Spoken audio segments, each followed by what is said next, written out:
à tous, bienvenue pour ce deuxième direct de la journée. J'en fais un autre tout simplement parce que le fisc vient de mettre en ligne un formulaire, enfin un formulaire, tous les formulaires 2022, et c'est un document CERFA, mais qui est assez lisible, qui nous présente toutes les particularités de la déclaration d'impôt 2022, toutes les nouveautés qu'il y a dessus. Donc c'est un document qu'on attend vraiment de manière... excusez-moi, je le cherche en même temps. C'est un document qu'on attend dans le milieu professionnel puisqu'on va voir voilà, toutes les nouveautés de la déclaration, tout ce qui se passe dessus. On peut voir les nouveaux formulaires, voir s'il y a des nouvelles cases qui apparaissent, etc. Et donc je ne l'ai pas encore lu, donc je vais le découvrir avec vous en direct. Ce sera l'occasion de poser vos questions ou autres. Je vais vérifier que ça marche bien. Ok, donc ça c'est bon. Et puis on va aller chercher le document. Donc, je vais vous montrer un peu comment ça se présente. Alors on va basculer en grand écran, je pense, voilà, et je vais faire un zoom. Ok, donc voilà un peu à quoi ça ressemble. Alors c'est pas encore les vrais formulaires, vous allez voir, c'est ce qu'on appelle des spécimens, mais on a plein de choses dessus, hein, et puis voilà, on a tout un tas de documents là. Donc on a les nouveaux formulaires qui vont être là, notamment sur les revenus fonciers ou autres. Et on a surtout la brochure la plus intéressante, c'est celle-là qu'on va regarder ce soir là. C'est la brochure sur les principales nouveautés. Donc, je vais mettre dans le chat que ce soit clair pour tout le monde. Donc on va découvrir les principales nouveautés de la déclaration d'impôt 2022. Donc tout ça vient d'être mis en ligne. Donc je pense que les vrais formulaires CERFA ne sont pas encore divulgués. On peut aller le vérifier. Voilà, c'est toujours le millésime d'avant. Mais nous, ici, là, sur cette page, on va les avoir. Hein. On va les vérifier, mais voilà, on a tout un tas de choses. Hein. On va vraiment en avoir un paquet. Hop. Ah, j'espère que ça marche. Pour l'instant, ça marche. Allez, on va aller voir les principales nouveautés en premier. Je vais essayer de le zoomer correctement, que tout le monde puisse le voir en même temps, sinon je vais le lire et le commenter. Hein. Hop, ça c'est pas mal. Ouais, là ça fait un peu petit. Donc ça, c'est le document sur les principales nouveautés. Donc on va aller, voilà, le fisc nous détaille là-dedans chaque année ce qui a changé un peu par rapport à la déclaration de l'an passé. Donc c'est toujours très intéressant. On va faire un peu le tour. Ça nécessite, vous allez voir, ça reste assez lisible, hein, mais bon, ça nécessite de connaître un peu le sujet. Donc c'est pour ça que les commentaires, je pense, seront les bienvenus. Alors donc celle-là, c'est bon. Je vais essayer de la mettre encore un peu plus grand. Ce serait bien si j'arrivais à faire disparaître ce petit micmac sur le côté là. On n'a pas besoin de... Oh là, surtout pas. On n'a pas besoin de l'affichage par page. Ah bah voilà.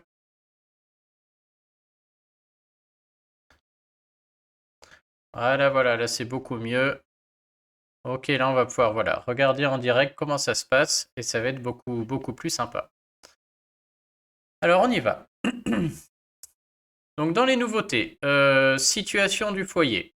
Donc à compter de l'imposition des revenus de 2021, les veuves de plus de 74 ans dont le conjoint percevait la retraite du combattant bénéficient également de la majoration, quel que soit l'âge auquel celui-ci était décédé. Donc là, cas assez particulier, mais c'est vrai qu'avant, elles avaient déjà une demi-part, mais il y avait une condition d'âge. Donc là, à partir de 2022, cette condition d'âge n'est plus là. Au niveau des traitements et salaires, donc ça concerne tous les gens qui ont un salaire. Hein. Compte tenu de la forte augmentation des prix de l'essence supportée en 2021 par les salariés qui utilisent leur véhicule pour exercer leur activité professionnelle, le barème kilométrique est revalorisé de 10% pour l'imposition des revenus de 2021. Donc ça concerne les frais réels. Je vais vous montrer. Compte tenu de la forte augmentation des prix de l'essence en ce moment, j'ose espérer que le barème de l'an prochain va être lui aussi revalorisé, et pas qu'un peu à mon avis. Donc les salariés, je vous rappelle, vous allez sur la droite de mon site, vous avez un article sur les frais réels. qui explique que quand vous déclarez un salaire, le fisc il vous impose, après avoir fait un abattement de 10%, il fait un abattement de 10% sur vos salaires parce qu'il considère que vous avez des frais pour aller au travail et autres. Vous pouvez refuser cet abattement et déduire à la place les charges que vous supportez réellement. Et donc l'article explique qu'il y en a toute une tripotée, hein, les frais kilométriques, les frais de repas, les frais de déménagement, parfois les frais de vêtements, les frais de nos pièces à domicile, etc. Et donc les frais de transport sont calculés selon un barème, et ce barème qui est là a été revalorisé de 10%, donc il est plus intéressant. Et ils l'ont mis en gras, donc apparemment pour eux c'est la chose importante. À noter que sur la déclaration d'impôt, si vous la faites en ligne, de toute manière, c'est fait automatiquement, hein. Donc, vous n'avez pas de calcul à faire particulier, c'est fait tout seul. Ensuite, la prime exceptionnelle de pouvoir d'achat PEPA versée entre juin 2021 et mars 2022 aux salariés ayant perçu une rémunération brute inférieure à 3 fois le SMIC au cours des 12 derniers mois est exonérée dans les limites de 1 000 euros. Donc, ceux qui ont eu la prime PEPA, elle est exonérée dans la limite de 1 000 euros. Voire jusqu'à 2 000 euros si vous répondez à la condition l'employeur a moins de 50 salariés avec un accord d'intéressement. Ça, à mon sens, je pense que je vais écrire un article là-dessus. Il va falloir être très vigilant. C'est-à-dire qu'il va falloir vérifier si cette prime a été intégrée ou pas dans le salaire qui est déjà déclaré au niveau de la déclaration d'impôt. Si la prime, vous l'avez perçue, mais qu'elle figure dans les cases du salaire déclaré en 1AJ, eh ben, il va falloir l'enlever. Et ça va être à vous de le faire tout seul, hein. C'est dans la limite de 1 000 euros, donc si vous avez perçu par exemple 1 500 euros de prime, il faudra enlever 1 000 euros de la case 1AJ si elle est dedans. Si vous avez perçu 800 euros de prime, il faudra enlever 800 euros de la case 1AJ. Donc ça va être quelque chose de très important à savoir et puis à faire savoir autour de vous. Et oui, ce serait peut-être pas idiot que je fasse un article précis là-dessus, puisqu'il y en a qui vont faire des erreurs et qui vont payer de l'impôt sur 1 000 euros, ce serait trop bête, quoi, hein. Ensuite, pour la période du 1er janvier au 24 août 2021, le plafond de l'exonération concernant l'avantage résultant de la prise en charge par l'employeur des frais de carburant ou des frais exposés pour l'alimentation de véhicules électriques hybrides engagés par les salariés est relevé de 400 à 500 euros. À compter du 25 août, ce montant est porté à 600 euros en cas de cumul forfait mobilité durable abonnement de transport en commun. Donc là, pareil, je pense que les gens concernés, il va falloir faire attention, puisque si votre employeur vous verse du coup les frais de carburant et que vous rentrez dans cette catégorie, vous êtes exonéré, donc dans les montants qui sont indiqués ici. Et là encore, c'est tout à fait possible que ce montant soit déjà déclaré dans les salaires. Donc ça va être à vous d'être vigilant et de l'enlever. Je ne sais pas si je ferai un article parce qu'on est sur un cas quand même, je pense, assez technique qui va peut-être pas concerner grand monde, mais encore une fois, c'est quelque chose qui est corrigé par le contribuable et qui est à savoir, sinon on paye trop, hein. Au niveau des plus-values, donc là ça concerne les gens qui ont vendu une entreprise, l'abattement fixe dirigeant de 500 000 euros est prorogé jusqu'au 31 décembre 2024 et le délai de cession des titres est porté à 3 ans au lieu de 2 ans pour le moment. Donc ça c'est les gens, je vais passer parce que ça concerne les dirigeants qui vendent des parts de société. Ils ont un abattement avant impôt de 500 000 euros s'ils partent à la retraite, etc. Donc là, il y avait un délai de 2 ans qui est prorogé à 3. Mais bon, là-dessus, en général, les gens en expert comptable, c'est pas quelque chose où il y a des erreurs. Ensuite, toutes les nouveautés concernant les réductions et les crédits d'impôt. Donc là, c'est tout ce qui permet du coup de diminuer l'impôt, hein. Je vous rappelle que les réductions et crédits d'impôt s'enlèvent à la fin. On calcule l'impôt, puis on enlève les réductions et crédits d'impôt. Les réductions permettent de ramener l'impôt à zéro, mais ne sont pas rendues si l'impôt est nul. Les crédits d'impôt, dans tous les cas, sont rendus. Alors, qu'est-ce qu'on a ici? À propos du Pinel, donc à compter du 1er janvier 2021, le Pinel est réservé aux investissements réalisés dans des logements situés dans un bâtiment d'habitation collectif. Donc, c'est-à-dire que le Pinel ne marche plus pour les maisons, ça ne marche que pour les appartements. Les investissements dans des logements d'habitat individuel ne sont plus éligibles à la réduction d'impôt. Mais le Pinel reste en vigueur jusqu'au 31/12/2024 et les taux de réduction sont diminués progressivement. Donc ça, c'est pour ceux qui souhaitent investir dans le Pinel. Dans ce cas, je vous conseille simplement d'aller dans la rubrique. J'ai déjà expliqué tous ces aspects, puisque là, C'est bien beau de nous le mettre dans les nouveautés, mais il fallait être au courant au 1er janvier de l'an passé pour pas faire d'erreur.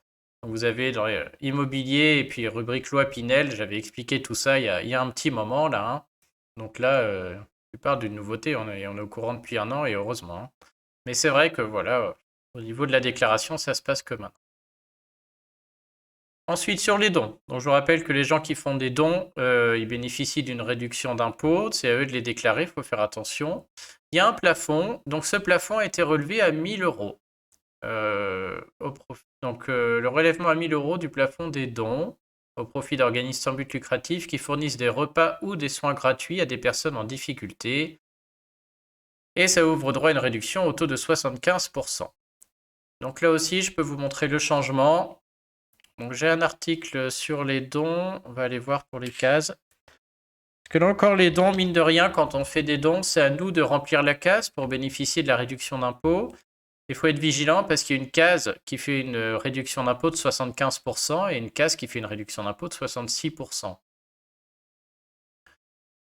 Donc en fait, pour avoir une réduction à 75%, c'est la case 7UD, dont versé à des organismes d'aide aux personnes en difficulté, c'est-à-dire que l'association à qui on donne doit aider des personnes en difficulté. Et avant, eh ben, on était plafonné à 530 euros, c'est-à-dire que même si je donnais 1000 euros à ces organismes, eh ben, sur les 1000 euros, j'ai que 530 qui ouvraient droit à 75% de réduction d'impôt, et le reste était dans la case en dessous à 66%. Maintenant, on peut avoir jusqu'à 1000 euros qui passent à 75%.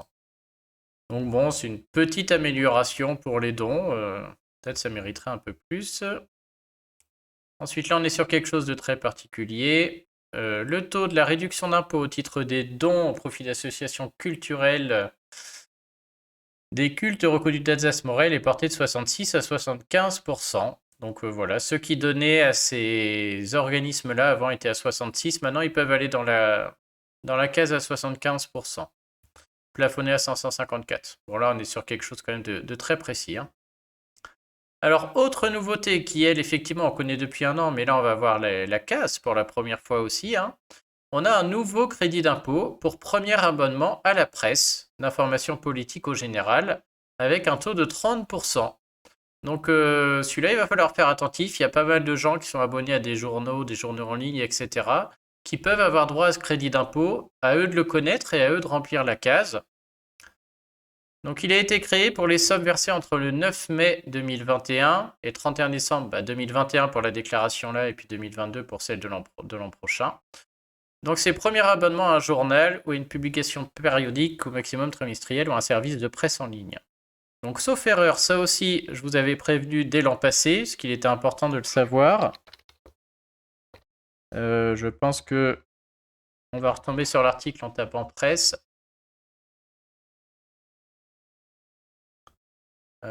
Crédit d'impôt de 30% pour abonnement à la presse, voilà. Est-ce que je connaissais la case à l'époque? Donc là j'explique les conditions. Et ah bah voilà, je mettrai l'article à jour fin mars 2022 car nous aurons alors la case à remplir sur la déclaration fiscale. Bon bah on est en plein dedans, on est fin mars et donc effectivement la case vient d'arriver là. Donc on va aller regarder tout à l'heure où elle est cette case-là et il va falloir la connaître et il faudra que je mette à jour l'article. Donc on verra tout à l'heure sur le spécimen où figure la case. Enfin, les gens qui ont un emploi à domicile, et donc ça ouvre aussi droit à un crédit d'impôt. Donc les services rendus à l'extérieur du domicile, accompagnement des enfants à l'école, livraison de repas ou de courses au domicile d'une personne âgée, dès lors que ces activités sont comprises dans un ensemble de services souscrits par le contribuable incluant des activités effectuées à sa résidence, deviennent éligibles au crédit d'impôt pour l'emploi à domicile. Donc oui, là donc quand on a un emploi à domicile, on a droit à un crédit d'impôt, mais il faut que ce soit une prestation qui soit faite chez nous, quoi, dans notre maison. Et donc il y avait un on ne savait pas trop comment gérer, voilà, l'accompagnement des enfants sur le parcours de l'école parce que c'est pas à notre domicile. La livraison de repas, pareil. Donc ça, c'est très bien. Avant, voilà, une personne âgée qui avait un intervenant à domicile qui faisait livraison de repas, l'aspect livraison de repas, on devait l'enlever de la déclaration parce que c'était pas éligible au crédit d'impôt, parce que c'était pas au domicile. Maintenant, c'est inclus dedans, donc c'est très bien. Pour autant, pas d'abus, hein. Les services de téléassistance et visio-assistance. Ah non, si, ça marche du coup, hein. Par exception, les services de téléassistance et visio-assistance souscrits au profit de personnes âgées ouvrent droit au crédit d'impôt. Ok, bah ça je savais pas, je vais peut-être les mettre à jour du coup. Donc maintenant, même un peu ce qui est dématérialisé comme ça entre aussi dans le crédit d'impôt à domicile, c'est intéressant. Donc là, un beau changement aussi. Ensuite, bon, crédit d'impôt, il va y en avoir un paquet là, hein. Apparemment, là, on a une page entière sur les crédits d'impôt.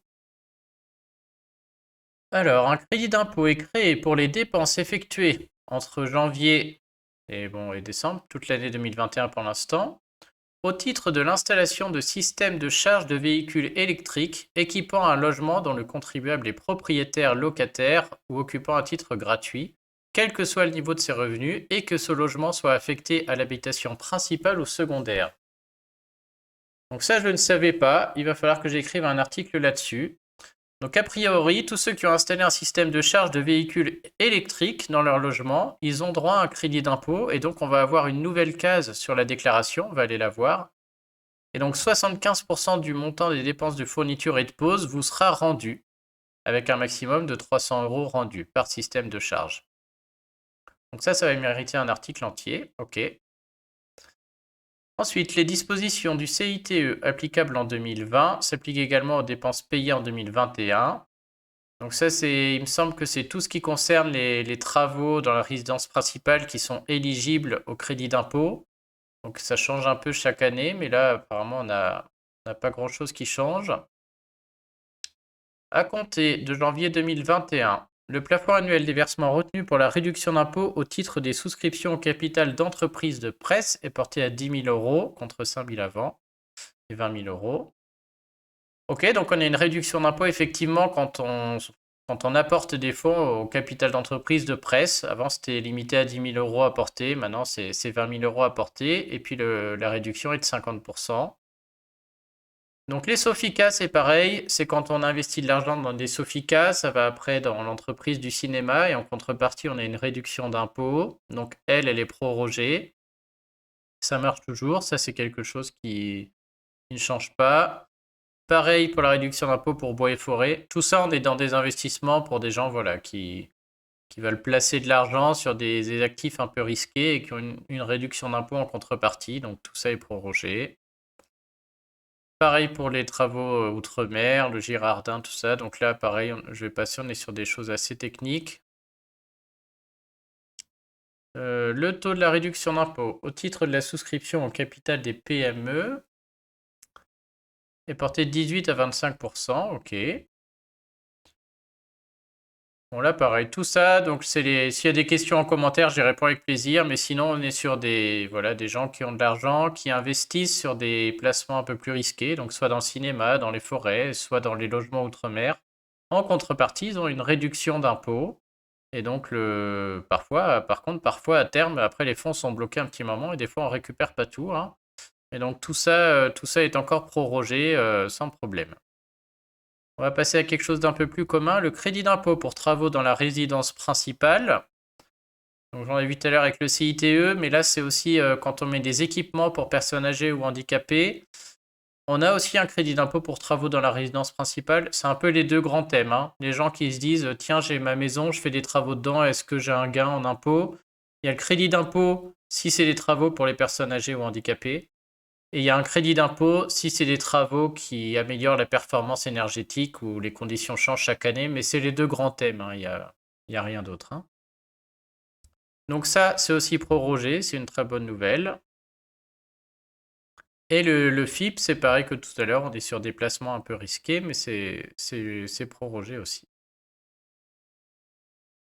Alors ça, plus intéressant. La réduction d'impôt relative aux opérations de mécénat est étendue aux dons aux unions d'organismes de financement des PME. Oui, non, c'est encore quelque chose de très spécifique. Et donc, donc, ceux qui font des dons pour mécènes, du coup, les organisations sont étendues, donc il y a encore plus d'organismes éligibles. Donc, bon, là-dessus, je pense qu'il n'y a pas matière à écrire là-dessus. Le crédit d'impôt en faveur de l'agriculture biologique est prorogé. Là aussi, Un crédit d'impôt est créé en faveur des entreprises agricoles, donc on est aussi sur quelque chose de très technique. Ok, donc, et là aussi. Donc au niveau des crédits d'impôt, ce qu'il faut retenir, à mon avis, ici, pour les monsieur et madame tout le monde, donc ceux qui partent sur du Pinel, attention, maintenant c'est que de l'appartement et le taux va décroître. Vous allez voir mes articles sur le sujet, on est au courant depuis un an. Ceux qui ont fait des dons à des organismes, maintenant il y a un taux de 75% qui peut aller jusqu'à 1000 euros donnés, donc ça c'est vraiment une très bonne chose. Et ensuite, on a une nouvelle case qui apparaît, crédit d'impôt pour premier abonnement à la presse. Là, je suis persuadé que ça va concerner énormément de monde et donc il faudra faire attention à bien remplir cette case si vous êtes abonné à quelques journaux que ce soit. Le crédit d'impôt pour emploi à domicile est élargi, notamment pour la livraison de repas. Je pense que c'est quelque chose de courant. Au moins, on n'aura plus à se casser la tête à faire des prorata ou enlever ou autre. Donc ça, c'est très bien. Et le dernier, ceux qui ont fait installer une installation système de charge pour véhicules électriques, ça ouvre droit aussi au crédit d'impôt. Donc il va y avoir une nouvelle case et on va y regarder d'un peu plus près tout à l'heure. Donc ça, pour moi, c'est les plus grosses informations là, de cette rubrique-là. Ensuite, apparemment, on a un petit onglet divers. Alors, divers, le dispositif concernant les abandons de loyers consentis par les bailleurs est prolongé jusqu'au 31/12/2021. Donc ça, c'est super. Là aussi, il va falloir que je mette mon article à jour. Je vais vous montrer. Ça a commencé pendant le Covid. Alors, c'est super. En même temps, c'est moyen super. Hop. Voilà, c'est cet article-là que je mettrai à jour. Donc, pendant la crise sanitaire, il y a certains propriétaires qui ont abandonné leur loyer, qui ont dit à leurs locataires, ok, c'est pas la peine de payer, là, c'est la crise, on vous offre le loyer, entre guillemets. Et sous certaines conditions, ils avaient droit à un crédit d'impôt et donc une nouvelle case était apparue l'an passé. Donc je vous laisse lire l'article si vous êtes dans cette situation-là. C'était assez conditionné quand même, hein. Il y avait des conditions notamment sur le locataire. Et donc là, on apprend que c'est quand même prolongé jusqu'au 31/12/2021 et je trouve ça très bien puisque c'était censé s'arrêter. Donc ça, super. Alors l'aide exceptionnelle de 100 euros, dite prime inflation ou indemnité inflation, à la charge de l'État n'est pas soumise à l'impôt sur le revenu ni aux cotisations sociales. Donc là encore, attention, ça c'est très important. Au moment de votre déclaration d'impôt, vous vérifiez bien votre case 1AJ dans laquelle il y a le salaire déclaré. C'est une case qui est pré-remplie. On a le droit de corriger cette case et il faudra le faire. C'est-à-dire que si votre prime de 100 euros, elle est comprise dans cette case, vous me l'enlevez parce que sinon vous allez être imposé dessus. Et cette prime n'a pas à être imposée, donc il faut l'enlever si elle est déjà pré-remplie. Comme c'est la première fois, moi j'ai pas eu le cas, donc je peux pas vous dire à l'avance si ce sera pré-rempli ou pas. Donc faites attention à ça, de la même manière que ce qu'on a vu tout à l'heure, hein. C'était où? Ouais, pareil pour la prime exceptionnelle de pouvoir d'achat PEPA. Faites attention, si elle est déclarée, vous me l'enlevez jusqu'à 1000 euros, voire 2000 euros selon la situation de votre entreprise. Ce serait trop bête de payer de l'impôt sur ces sommes, hein, pour rien. Et ensuite, qu'est-ce que ça nous dit en divers? Le plafonnement global des avantages fiscaux est majoré de 3000 euros pour les versements réalisés à compter de mai jusqu'à décembre.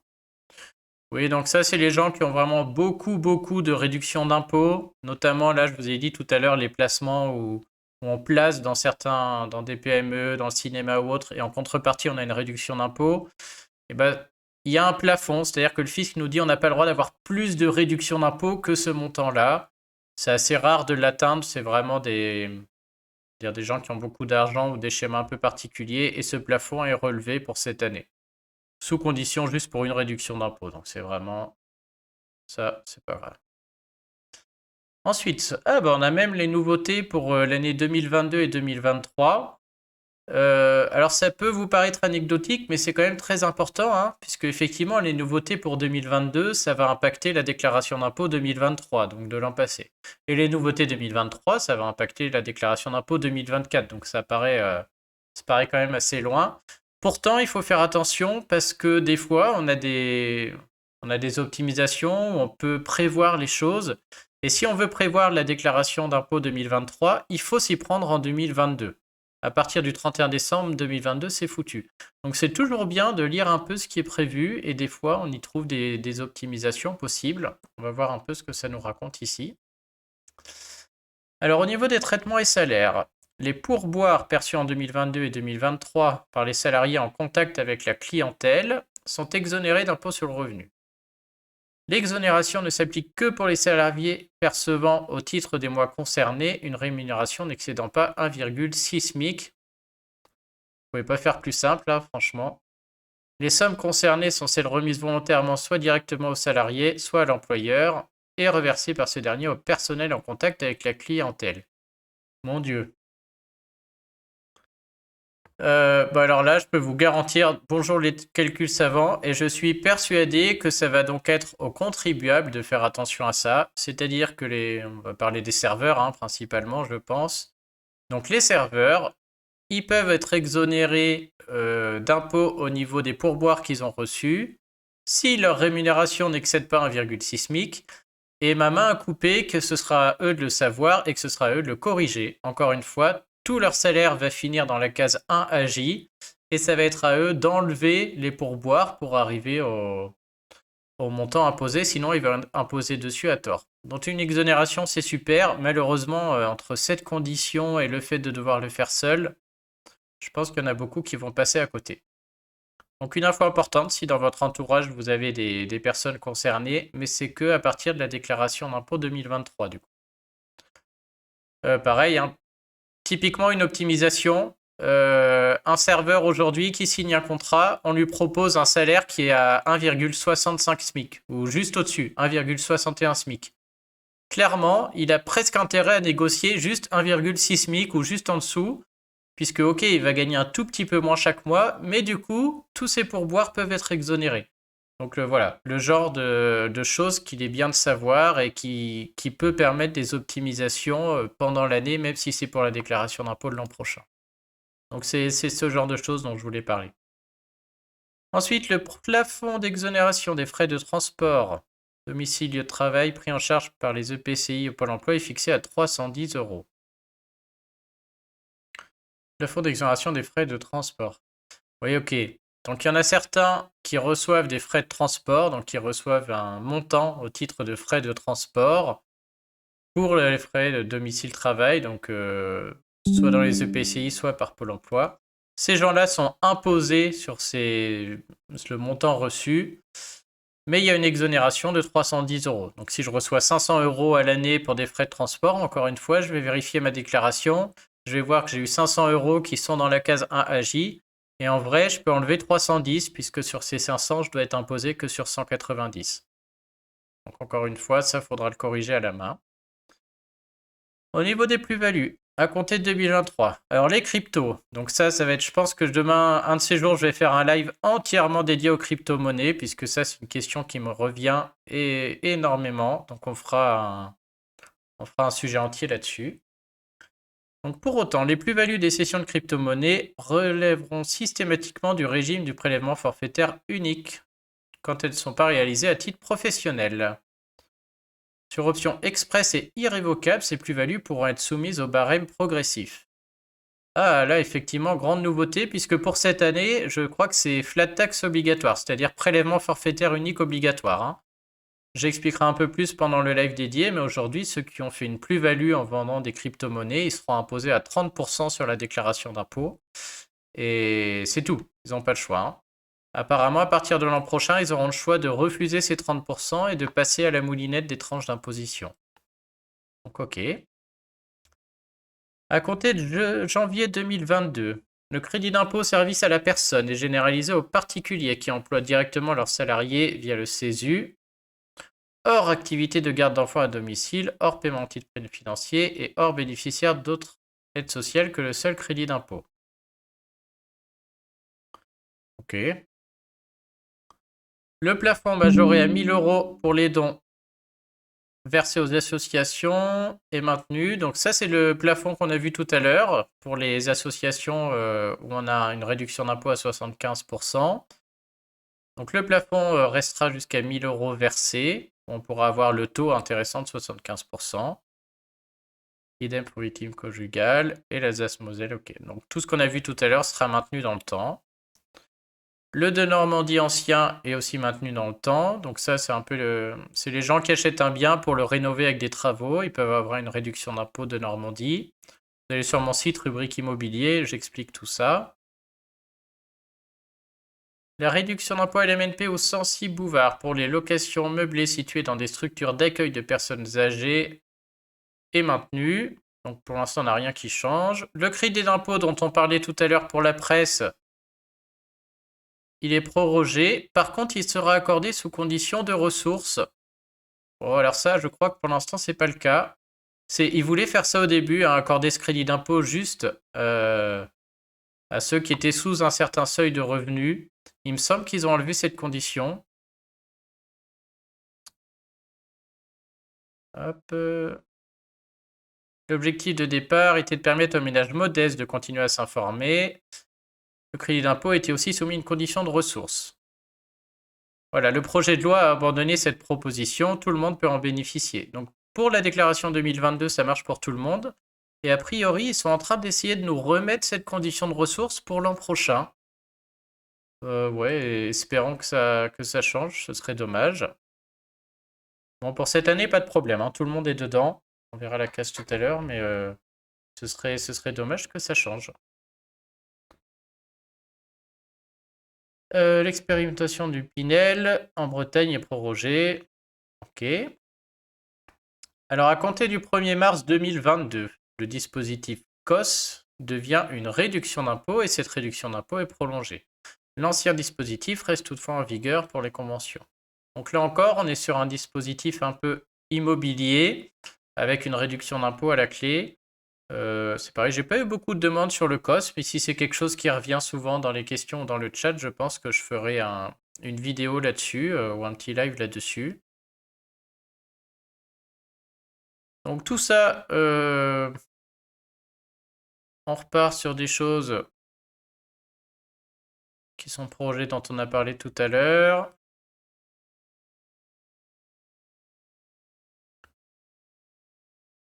Là, cela je passe parce qu'on est vraiment sur des choses qui concernent, genre que même moi j'ai jamais vu, ça doit concerner quelques personnes par là, on n'est vraiment pas sur des choses. Non, donc tout ça, en plus c'est pour l'an prochain. Donc là, pour moi, dans les prévisions aujourd'hui, dans ce qu'on sait de ce qui va se passer pour l'année 2023 et qu'il faut préparer en 2022, je pense que ce qui est important, c'est ça. C'est les gens qui ont des pourboires et qui sont en contact avec la clientèle. Ce serait bien pour eux d'anticiper que s'ils dépassent 1,6 SMIC, eh ben, les pourboires seront imposés, alors que s'ils sont en dessous, les pourboires peuvent être exonérés. Et c'est pas rien, hein, s'il y a beaucoup de pourboires, ça peut vite changer. Donc faites très attention dans la négociation du salaire ou voilà, ça peut avoir un rôle à jouer. Tout le reste là, voilà. Et les gens qui sont dans les crypto-monnaies là, effectivement, mais ça on va faire un sujet entier à part là-dessus. Alors ensuite, le prélèvement à la source. Alors vous m'excusez 30 secondes, je vais me mettre un peu de lumière parce que j'y vois plus grand chose et j'arrive.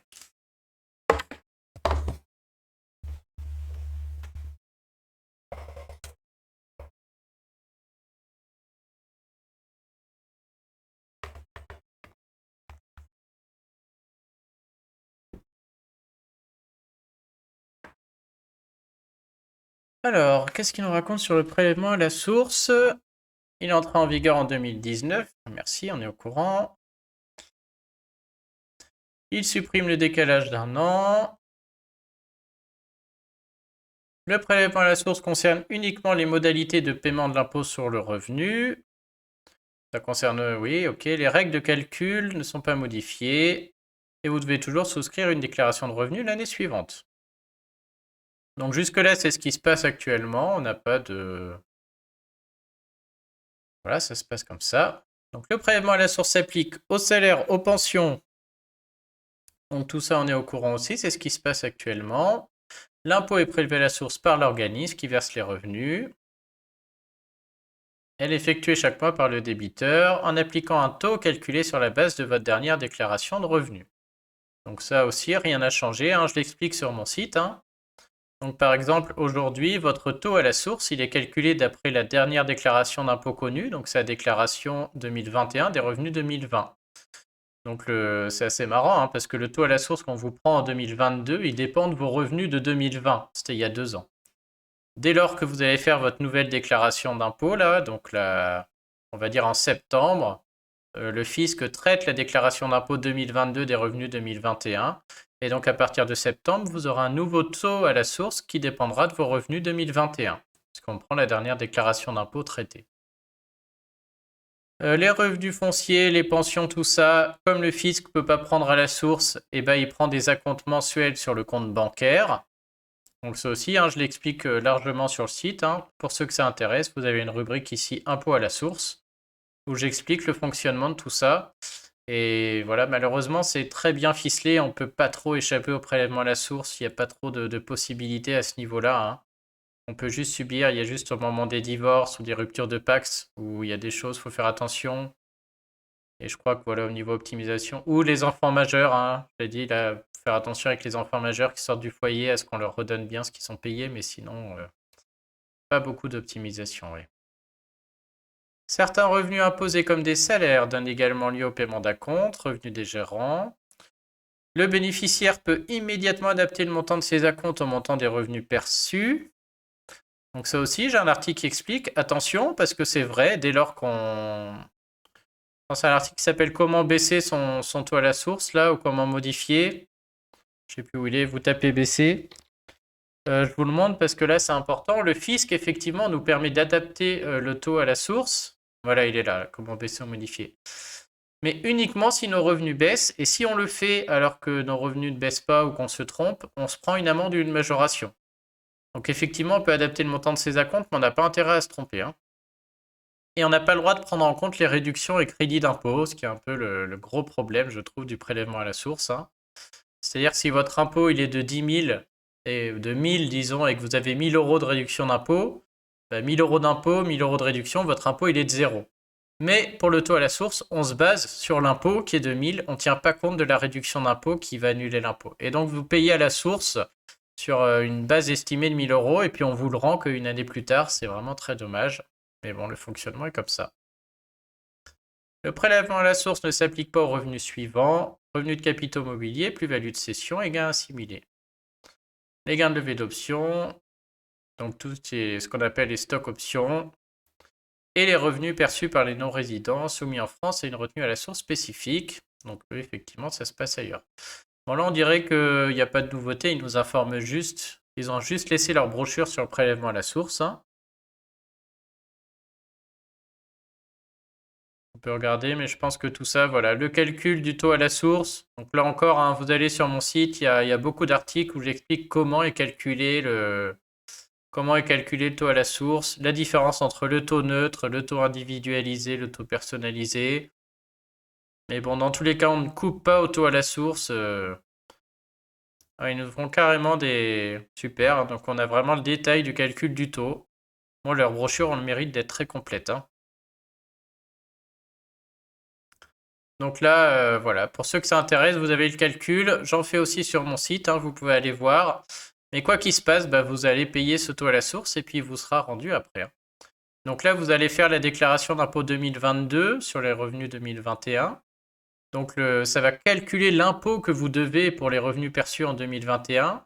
Et avant de le payer, le fisc va retirer tout ce que vous avez payé à la source en 2021. Tout ce qui a été payé à la source en 2021, c'est pour l'avis d'impôt 2022 qui nous donnera le vrai impôt de vos revenus 2021. Donc voilà, ça marche comme ça. Donc les acomptes, les montants des acomptes, moi, je pense que tout ça, on peut passer. On peut regarder les impacts sur la déclaration. Donc la déclaration de revenus a été aménagée afin de disposer de l'ensemble des éléments nécessaires au calcul du taux à la source. Les revenus soumis à la retenue à la source. S'agissant des salaires, une ligne permet de déclarer les abattements exonérés d'impôts, mais retenus pour le calcul du PAS. Donc les estones maternelles et familiaux, les journalistes, etc. Donc ça, très intéressant aussi. Je vais vous la montrer parce que je peux prendre le formulaire de l'an dernier, ça existe depuis longtemps.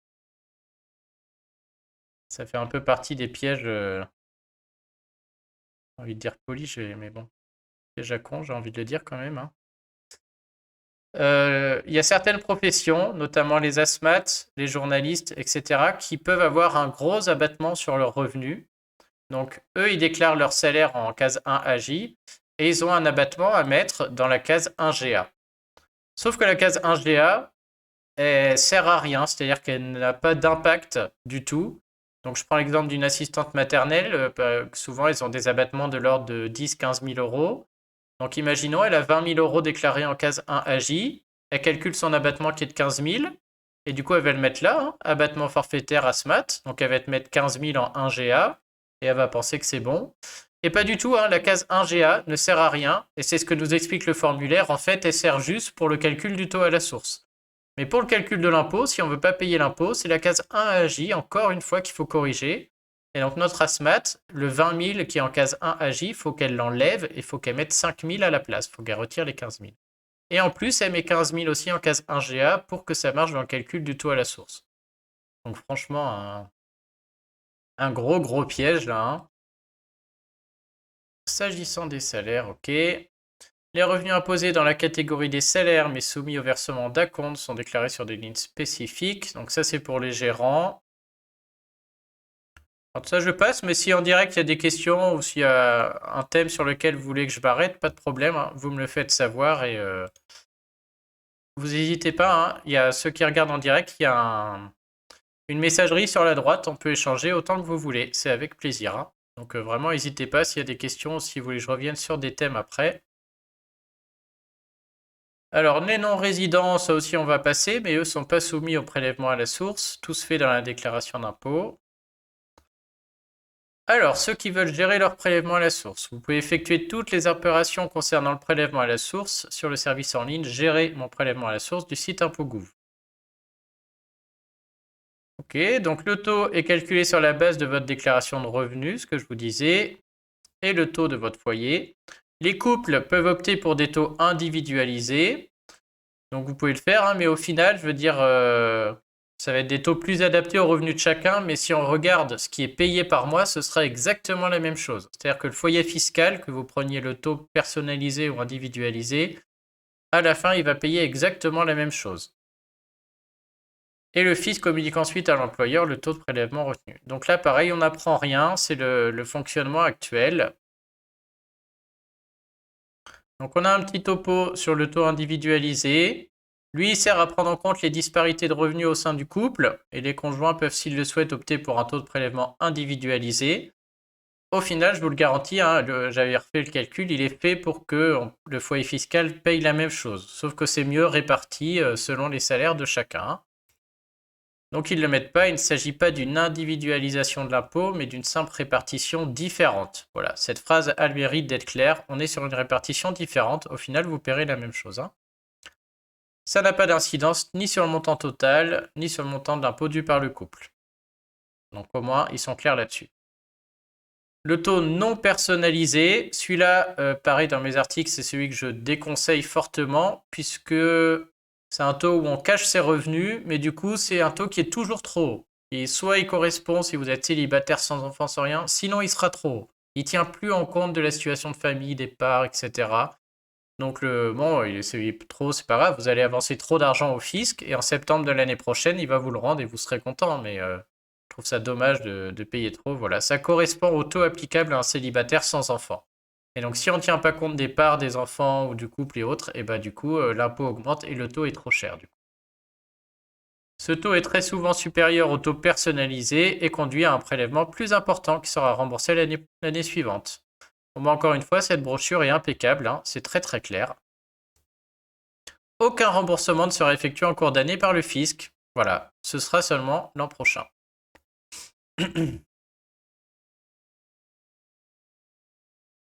Donc ce taux non personnalisé, souvent il est mis par défaut quand vous changez de travail, quand le nouvel employeur n'a pas encore les infos, et donc c'est pris par défaut. Ou pour les étudiants ou les voilà, jeunes diplômés qui travaillent pour la première fois, qui n'ont pas encore de taux parce qu'ils n'ont jamais eu de revenus, et ben dans ce cas, c'est ce taux neutre qui s'applique. Donc comme je vous disais tout à l'heure, on peut moduler à la hausse ou à la baisse le taux. Alors là, faites très attention. c'est vrai que c'est bien de le moduler à la baisse pour éviter de payer trop d'impôts à l'avance. Donc, on peut le faire en tenant compte de l'évolution des revenus ou changement de situation, naissance, PAX, etc. Vous vous connectez en ligne sur ImpôtsGouv, vous allez dans Gérer mon prélèvement à la source. Tout ça, je l'explique dans l'article que je vous ai montré tout à l'heure. Par contre, ce que je vous disais, attention, pour moduler à la baisse, il faut un écart de plus de 10% entre le montant du prélèvement d'impôt sur le revenu, donc votre passe actuel, et le nouveau pass de la nouvelle situation. Si ce n'est pas le cas, vous risquez du coup un redressement après. Et donc, quand vous demandez à changer en ligne, le fisc va vous demander vos revenus de l'année précédente. Il a déjà les revenus de l'année N-2 et puis il va vérifier qu'il y a bien cet écart de 10%.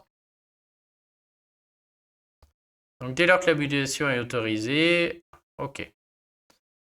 Même topo sur la gestion des acomptes, comme je vous disais, si vous avez des loyers, des pensions, des revenus sur lesquels il n'y a pas un employeur, entre guillemets, pour prendre un taux à la source, et ben le fisc, il vous prend des acomptes sur votre compte bancaire. Du coup, il fait des prélèvements réguliers sur votre compte bancaire au titre de l'impôt à la source.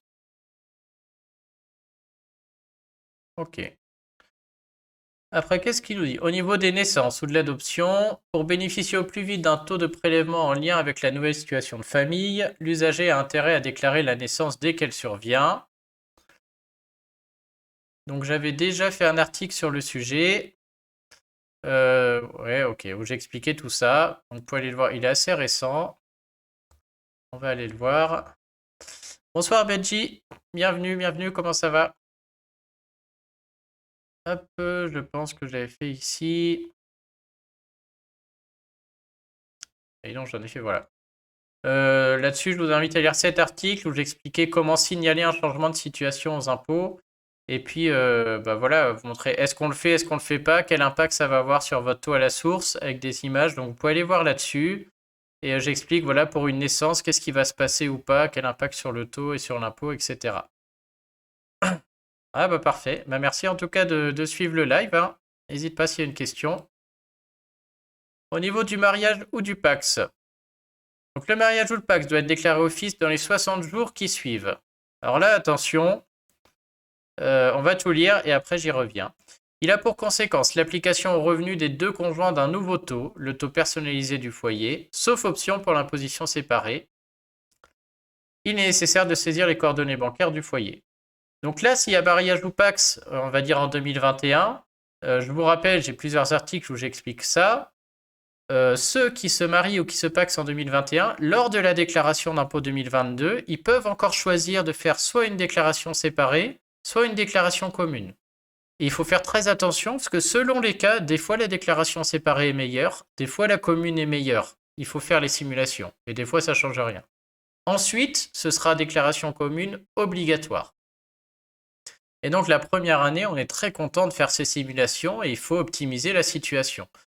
Par contre, donc s'ils se sont paxés en 2021 et qu'ils ont suivi la recommandation, c'est-à-dire qu'ils sont allés immédiatement en ligne pour dire attention, on est marié, on est paxé, changement de situation, on veut changer notre passe, et bien là c'est technique parce que tout de suite le fisc vous dit ok, est-ce que l'an prochain ce sera déclaration commune ou séparée? Et au moment où on le change, on ne sait pas. S'ils se sont paxés en mars 2021, eh ben, ils ne connaissent pas encore leur revenu de l'année, on ne connaît pas le nouveau barème, on ne sait pas si ce sera mieux en commun ou séparé.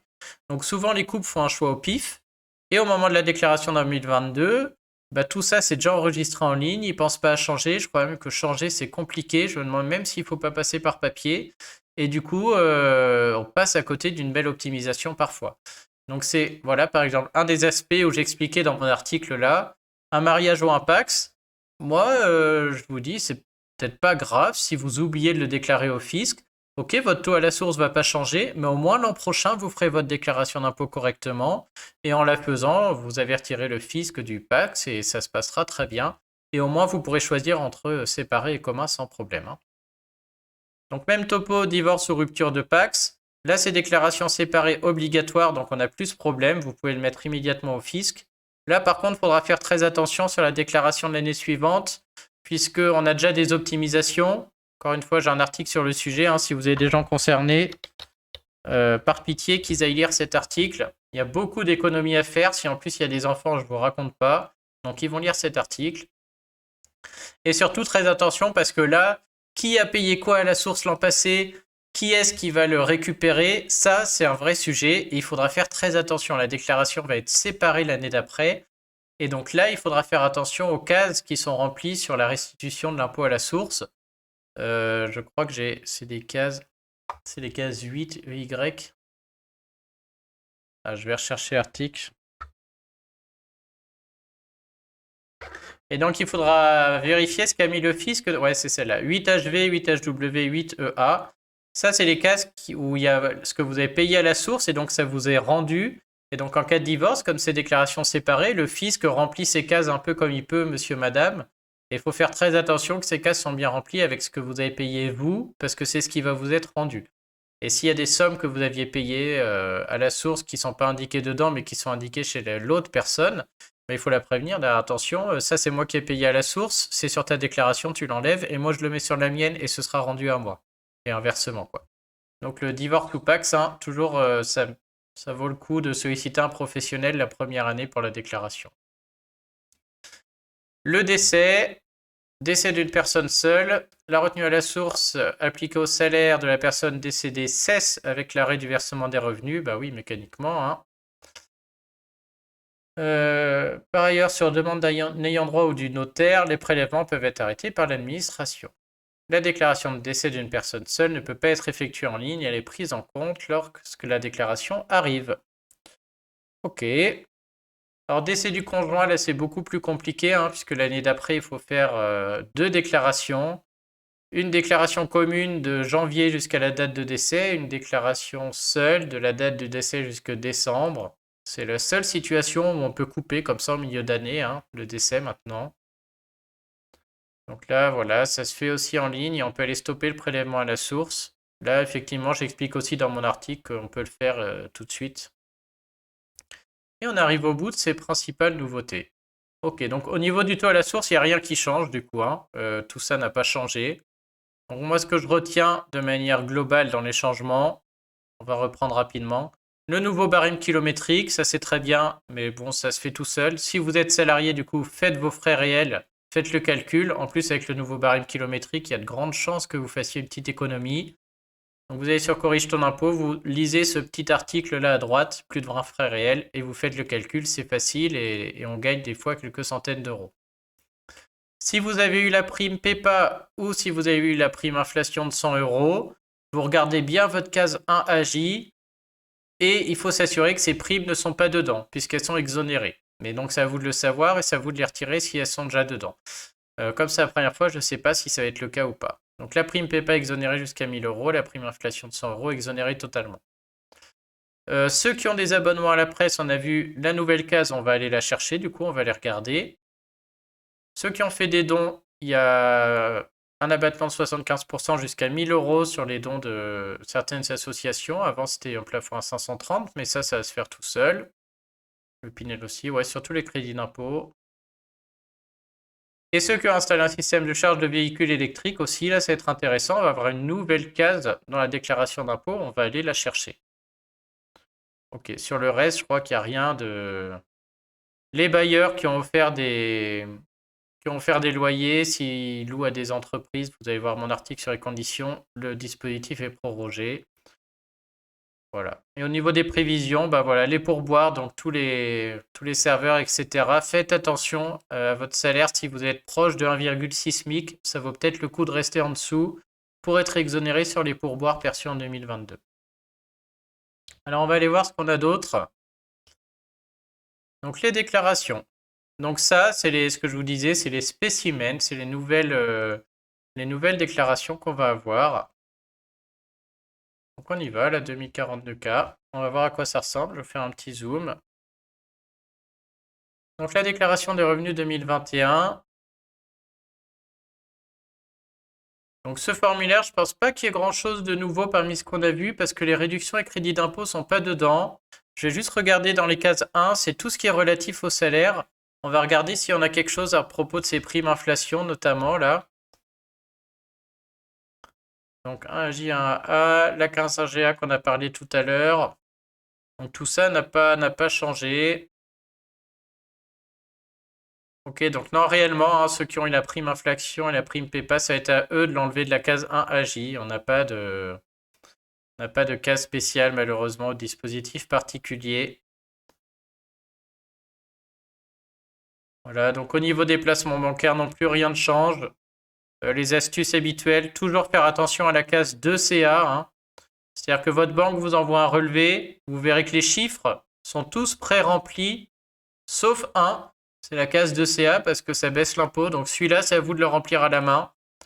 Et si vous avez des chiffres là-dedans, l'astuce, c'est de faire une simulation sans cocher cette case de OP et de refaire la même simulation en cochant la case de OP, hein. C'est quelque chose que tout le monde a le droit. Je vous passe les détails, vous allez sur mon site, mais bon, vous faites les deux simulations, vous gardez la meilleure. Donc dès lors que vous avez des chiffres là-dedans, hein, dans ces cases 2, vous avez le droit de cocher ou pas la case de OP et de garder la meilleure solution. Au niveau des cases pour les revenus fonciers, rien n'a changé non plus. Dans les cases 6, c'est la déduction, donc notamment les pensions versées aux enfants majeurs ou aux ascendants. Donc là-dessus, c'est du classique. Alors, on va voir quelques dons. Donc ça, c'est une nouveauté. Maintenant, on a un formulaire spécifique pour toutes les réductions et crédits d'impôt, sauf ceux-là, les plus courants. Donc les dons et l'emploi à domicile qui sont là.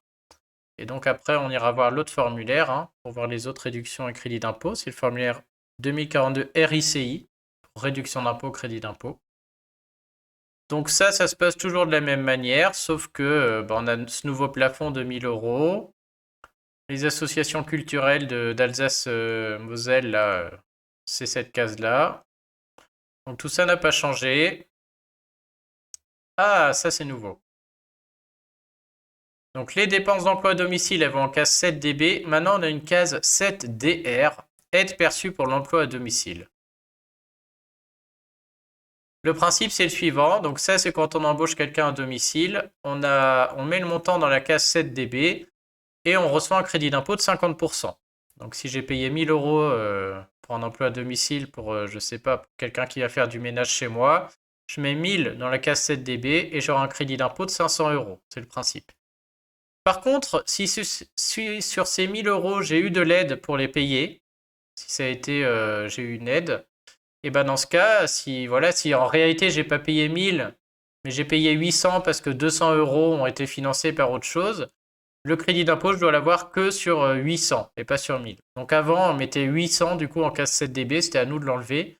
Là, je pense qu'on va pouvoir mettre 1000 en case 7DB et 200 en case 7DR. Et du coup, le logiciel tout seul va faire les 1000 moins 200. Il va enlever l'aide qu'on a eue et la réduction sera calculée sur la différence.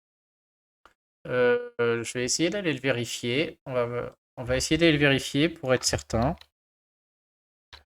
Pour ça, je vous conseille le simulateur ImpôGouv, il est très bien. Hop. Il est très bien et surtout, c'est le même fonctionnement que sera la déclaration d'impôt en ligne. Donc, on va faire un petit test tout simple pour voir si ça fonctionne comme ça. Je vais aller chercher ces deux cases. Hop. Comme c'est un crédit d'impôt qui est rendu, même s'il n'y a pas d'impôt, je ne suis pas obligé de mettre de revenus. Là, ça veut dire que j'aurai un impôt à 0. On va voir si cette case 7DR est présente. Ah, il n'y est pas. Ah si, c'est là. Ouais, pardon, elle y est. Donc on va mettre 1000. Si je mets 1000 en case 7DB, je dois avoir la moitié de rendu en crédit d'impôt, donc 500. Et je vais mettre 200 ici pour voir si c'est le fonctionnement que je soupçonne. Et donc là, je pense que du coup, j'aurai une restitution que de 400 euros. Alors voyons voir ça. Ok, donc c'est bien comme ça que ça marche, hein, voilà. J'ai un crédit d'impôt du coup de donc 1000 moins 200, 800 fois 50%, donc de 400. Donc là, pareil, il va falloir être attentif. Je vais mettre mon article à jour parce que ça peut être source d'erreur, hein. C'est-à-dire les gens qui ont pris l'habitude d'enlever le montant, là, si la case 7DR est remplie, bah, la case 7DB, dans mon exemple, si en 7DR j'ai déjà 200 euros de rempli, surtout je ne mets pas 800 en case 7DB, je mets la totale, je mets 1000, hein. Donc c'est l'un ou l'autre, il faudra faire attention. Donc la case 7DR, il va falloir y faire attention. Et prélèvement à la source et divers, bah ça, très important, hein, c'est tout ce que vous avez payé à la source en 2021, et ça, c'est rendu sous forme de crédit d'impôt, hein, puisque je vous rappelle qu'avant de payer l'impôt 2022, bah on enlève ce qui a été pris à la source en 2021. Donc ça aussi, c'est primordial de vérifier que c'est toujours bien rempli. Ces cases existaient déjà. Ok, donc pour le 2042K, on n'a pas trop de changements. Le auto, bon, c'est le même normalement, celui-là. Ouais, voilà, c'est le même. On s'en fiche un peu. Par contre, la 2042 RICI, celui-là nous intéresse puisque là, on va voir nos nouvelles réductions d'impôts. Et puis au passage, je vais pouvoir vous faire un topo sur celles à connaître parce que ce serait dommage de les rater, hein. Alors, cotisation syndicale. Donc ça existe déjà. Vous avez un article sur mon site, hein. Si vous êtes syndiqué, vous avez droit à un crédit d'impôt. Il faut choisir. Il y a un calcul à faire avec les frais réels. Donc allez voir mon article. Vous ferez une économie là-dessus.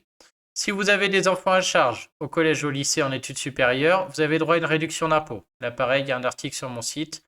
Il faut remplir ces cases et corriger si vous avez oublié ça les années passées. Si vous avez des frais de garde des enfants de moins de 6 ans, pareil, crédit d'impôt, il faut remplir ça. Ensuite, il raconte. Bonjour Jonathan, bienvenue. Je comprends pas tout à ton message. Ensuite, qu'est-ce qu'on a? Dépenses d'accueil dans un établissement pour personnes dépendantes. Donc, si vous avez des parents ou autres en maison de retraite, elles ont droit à une réduction d'impôt pour les frais engagés en maison de retraite. Donc, jusqu'à 10 000 euros déclarés. Donc, ça, à ne pas rater. Intérêt des emprunts pour l'acquisition de la résidence principale, c'est terminé. C'est que pour les gens qui l'ont fait avant 2011. Et ce qu'on parlait tout à l'heure, si vous faites des travaux dans votre résidence principale, la seule chose qui vous droit à des aides fiscales, c'est ça, hein. Des travaux pour personnes âgées ou handicapées ou perte d'autonomie ou handicap. Et après, c'est que le CITE ou risque technologique et diagnostic préalable. Et sinon, c'est que allez voir ce qu'on avait dit sur le CITE et l'amélioration de la. Ah, je perds mes mots là. Tout ce qui est normes environnementales, etc. Prestations compensatoires. Donc ça, c'est pour les gens qui divorcent. Ça fait partie de l'article que je vous donnais tout à l'heure dans les optimisations de ceux qui divorcent, hein. On a un calcul à faire entre est-ce que c'est mieux de verser une prestation compensatoire, auquel cas on a une réduction d'impôt, ou est-ce que c'est mieux de verser une pension, auquel cas on a une déduction, et donc c'est pas pareil. Voilà notre nouvelle case qu'on cherche. Donc ça, 7PA. Donc premier abonnement à la presse d'information politique et générale. Donc ça, c'est une nouvelle case. Donc tous ceux qui ont un abonnement presse ou autre, ça se passe ici. Je pense qu'il faut mettre le montant et vous aurez 30% de crédit d'impôt. On va aller le vérifier avec le simulateur. On va refaire la même. On va aller voir si je trouve cette case 7PA. Les frais de garde, les enfants poursuivant leurs études. Elle est ici. Donc je vais mettre 1000. Je vais aller vérifier que cette case est enlevée. Ok. Il veut ma date de naissance. Effectivement, au-delà d'un certain âge, le calcul est différent. Voilà, on a bien nos 30%. Donc cette nouvelle case marche très bien. On a 300 euros d'impôt en moins. Donc la nouvelle case est là, la 7PA. Ceux qui ont abandonné les loyers pour cause Covid, c'est toujours la case 7LS. Donc on a vu que ça restait, donc elle est là. Les cases des dons ne changent pas. Et je cherchais aussi la case des véhicules électriques. Ah bah la voilà. Et donc ceux qui ont installé des systèmes de charge pour véhicules électriques, apparaissent ces nouvelles cases, de coup 7ZQ, 7ZS. Ok, donc très intéressant. Je vais faire un article sur le sujet du coup, hein. Et ensuite, travaux réalisés par les propriétaires dans leur résidence principale, voilà. Dépenses pour la transition énergétique payées en 2021.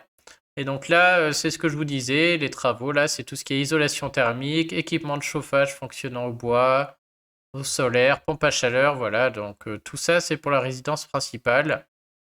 Et il y a des règles spécifiques qui sont toutes détaillées ici. Et derrière, on a tout ce qui est relatif au Pinel, etc. Là-dessus, rien ne change, hein. Ok, donc c'est deux nouvelles cases, ouais, c'est celle-là, et après, bon, on est sur du Pinel. Benji, en parlant de réduction d'impôt, il y a 3000 euros de plus. Ouais, tout à fait. On va aller revoir. Alors, attention, parce que avant d'être concerné par le plafond des niches fiscales à 10 000, il faut se lever tôt, hein. Moi, j'en vois très rarement, hein. Ils prennent en compte que les réductions de l'année. Et il y a des choses spécifiques, hein, c'est-à-dire ceux qui ont des Pinel, des celliers, des grosses réductions d'impôts conséquentes, on n'en tient compte que l'année de souscription pour le plafond. Donc, pour aller arriver à 13 000, c'est rare, hein. Mais on peut aller retourner voir, on l'a vu tout à l'heure, je crois. C'est là, ouais. Donc le nouveau plafond est là dans les nouveautés. Le plafonnement global des avantages fiscaux est majoré de 3 000 euros pour les versements réalisés à compter de mai au titre de la réduction d'impôt pour investissement au capital des entreprises d'utilité sociale et solidaire. Et du 1er janvier au titre des réductions d'impôt pour investissement dans les foncières solidaires. Donc attention, en fait, c'est il va y avoir trois choses différentes. Parce qu'aujourd'hui, il y a un plafond de 10 000 euros qui englobe certaines réductions et crédits d'impôt. On a un autre plafond qui est à 15 000 ou 18 000, je ne sais plus, qui est le même, mais qui englobe en plus, je crois, le Girardin et le Sofica ou deux niches spécifiques. Et du coup, on va en avoir encore un autre qui va être de 13 000 ou de 18 000 plus 3 000, uniquement pour ces deux réductions d'impôt spécifiques d'investissement au capital des entreprises là. Donc pour moi, il est vraiment marginal, hein. Si tu as envie de nous en dire plus sur, nous détailler un peu un exemple de réduction d'impôt, je peux peut-être regarder pour cette situation particulière, ce sera peut-être plus clair. Et donc en tout cas, on a bien ce nouveau plafond. De là à ce qui servent, à mon avis, moi je vois rarement des gens qui sont concernés par le plafond des niches fiscales. Ou c'est vraiment qu'on est sur des beaux patrimoines ou des déclarations d'impôts spécifiques, hein. Mais effectivement, il a le mérite d'exister, mais uniquement pour la réduction spécifique qui est mentionnée là, hein. Et celle qui est mentionnée là. Puis celle-là, c'est en plus avec une condition de date, quoi. Ouais, c'est 18 000. Ouais, ok, ouais, c'est 18 000, ouais. Et donc là, ouais, on est quand même sur quelque chose de particulier, hein.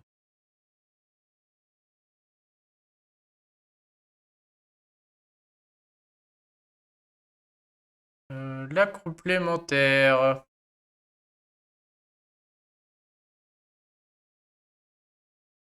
Là, on est plus dans le travail de l'expert comptable. Bonjour Antonia, bienvenue. Ah bah merci beaucoup de les suivre, ça me fait plaisir aussi. C'est encore plus sympa quand il y a un peu d'animation sur le chat, c'est plus sympa pour moi aussi. Merci d'être venu en tout cas. Bon là après on arrive sur des choses un peu quand même très particulières, hein. La 2042C c'est un formulaire complémentaire. Le C Pro, bah, c'est pour les pros, hein. Donc là je crois pas qu'on ait les micro-entreprises, etc. On n'a pas beaucoup de changements, on n'a pas de changement là-dessus, hein. Qu'est-ce qu'on peut aller voir? J'aurais bien voulu voir la déclaration des revenus fonciers. Je ne sais pas s'ils vont la donner. Alors, on va faire toutes les. Donc les principales nouveautés, on l'a fait. Aide-mémoire. Pouvez-vous expliquer l'histoire de la case 2B? 2B. 2OP peut-être? Je vais voir s'il y a une case 2B. Je ne connais pas la case 2B. Alors si c'est la case 2OP, oui, je peux l'expliquer sans problème. C'est même très intéressant. Si c'est la case 2B, je sais pas. Je vais la regarder. Les cases.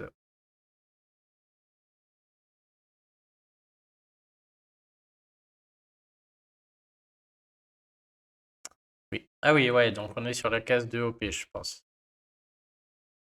Chat. Ouais, donc on parle ici de la case 2OP. Ouais, bien sûr, donc pas de souci. Donc je vous l'explique, juste à part ça, sinon j'avais fait aussi un article explicatif sur le site, vous tapez 2OP et puis vous avez un article entier ici. Pour faire simple, je vais essayer d'expliquer ça simplement parce que c'est quand même pas simple. Donc ça concerne tous les revenus, on va dire, bancaires et de placement. Donc avant, on va dire avant, c'était un peu compliqué parce que chaque placement, on va dire, avait une fiscalité différente. C'est-à-dire que les revenus d'une assurance vie n'étaient pas fiscalisés pareil que les revenus d'un livret, c'était pas fiscalisé pareil qu'un PEL, qu'un PEA. Voilà, chaque placement avait un système d'impôt un peu particulier. L'idée, c'était qu'à chaque fois, si je percevais 100 euros sur un produit, à chaque fois, ça rentrait dans la déclaration d'impôt qu'on a ici. Et donc, bah, ça rentre dans la déclaration d'impôt et après, ça passe dans les tranches d'imposition et à la fin, on calcule l'impôt. Mais le problème, c'est que pour certains placements, avec 100 euros de revenus, c'est 100 euros qui rentraient dans la déclaration. Pour d'autres placements, il y avait un abattement de 50%, donc c'était que 50 qui rentraient dans la déclaration.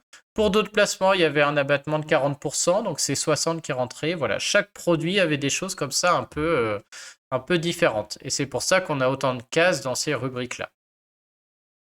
Le gouvernement a dit, c'était il y a 2-3 ans, a dit bon, tout ça c'est trop compliqué, le fait que chaque revenu, il y ait un montant différent qui rentre dans la déclaration d'impôt.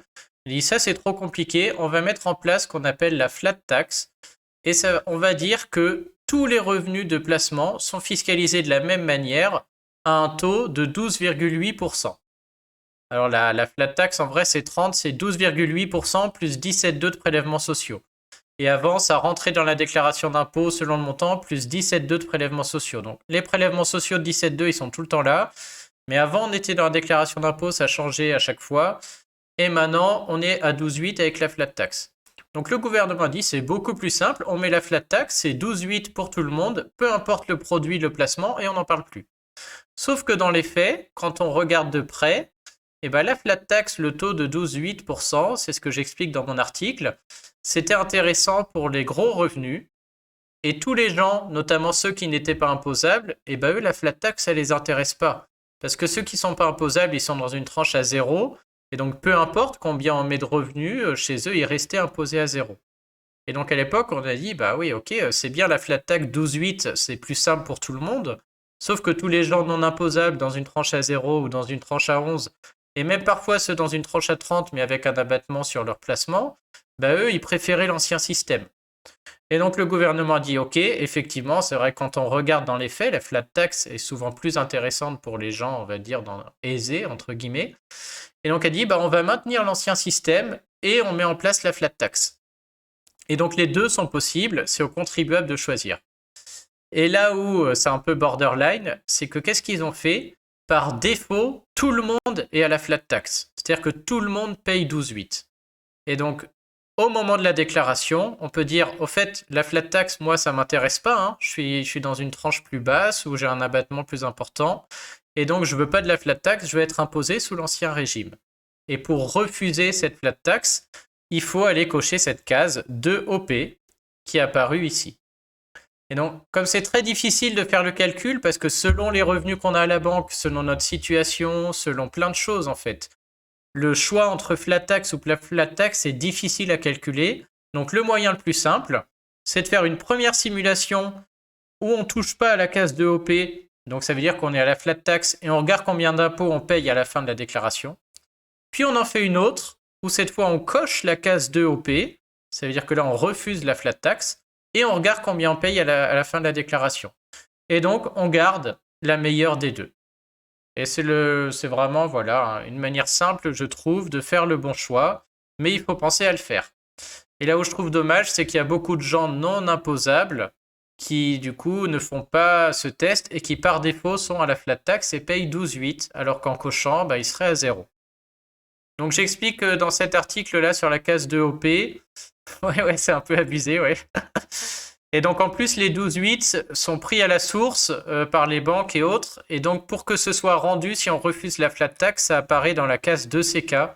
Donc en cochant la case 2OP, c'est-à-dire qu'on refuse la flat tax, c'est-à-dire que la case 2CK nous est rendue et que ça passe dans le barème. Donc c'est ce que j'explique dans cet article, qui est un peu technique, hein, mais voilà, le principe c'est celui-là. Donc j'explique tout ça, et puis j'ai même fait des petits tableaux selon les placements pour voir un peu hein, des personnes qui perçoivent des dividendes, pour voir un peu à partir de quand la flat tax est meilleure. Donc si on a que... voilà, c'était un peu ça l'idée. Hein. Si j'ai que des dividendes d'actions, et ben la flat tax, elle est bien que pour des gens dans une tranche à 30%. Avant, il faut la refuser. Mais ceux qui ont des coupons, des livrets B, des CAT, eux, bon là c'est un peu le même scénario. La flat tax n'est bien que pour les gens à 30. Mais ceux qui vendent en plus des plus-values, et ben là ça change selon la durée des plus-values. Des fois la flat tax n'est même jamais bien. peu importe le seuil de revenu, ou elle est bien que à des types de revenus. Et comme on peut pas dire pour ce revenu je prends la flat tax, pour l'autre je l'évite, etc. C'est soit pour tout, soit pour rien.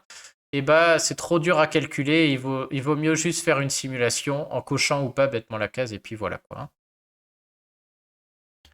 Donc voilà, il y a aussi l'assurance vie en plus avec l'histoire des 7,5, des 12,8, c'est un enfer. Donc ne cherchez pas à faire les calculs à la main. Genre, moi je pourrais le faire, mais ça me prendrait même déjà 1 ou 2 heures pour faire tout le calcul. Alors qu'une bonne simulation, on coche ou pas la case de OP et c'est réglé, hein. On a notre réponse à la fin. Donc voilà l'histoire de la case de OP. Et ça, c'est conseillez-le à tout le monde autour de vous, hein. Vous voyez des chiffres dans les cases 2, vous faites une simulation avec, une simulation sans, et on n'en parle plus. Ça suffit. Benji, la date de fin des déclarations est sur une date précisée par département, mais je sais que l'on peut corriger. Est-ce qu'il y a une date spécifique? Bah, je t'en prie, Antonia, merci de participer dans le chat, c'est sympa. Oui, après, on peut corriger. Voilà, pareil, hop, je vais retourner sur mon site, on va aller voir l'article.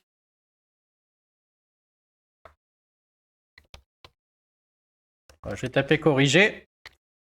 Alors déjà au niveau des déclarations d'impôts, il faut savoir que en France, on peut corriger la déclaration de l'année en cours et des 2 années passées. Ça, c'est un droit que tout le monde a, c'est ce que j'explique dans l'article. Par contre, pour corriger en ligne, on peut corriger en ligne une fois que la date est passée, mais il faut attendre le mois d'août. En général, entre août et décembre. On va aller voir l'article, je crois que l'an dernier, c'était entre le 15 août et le 15 décembre, un truc comme ça. Tchac, tchac, tchac. Le service ouvre début août et mi-décembre. Ouais, non, bah c'est ça. Du coup, chaque année, c'est ça. Donc, une fois la date limite passée, on ne peut plus corriger sa déclaration d'impôts en ligne, sauf si on attend août. Et donc, à partir en général du 15 août, je crois, on peut à nouveau corriger sa déclaration d'impôt en ligne jusque mi-décembre à peu près, il me semble.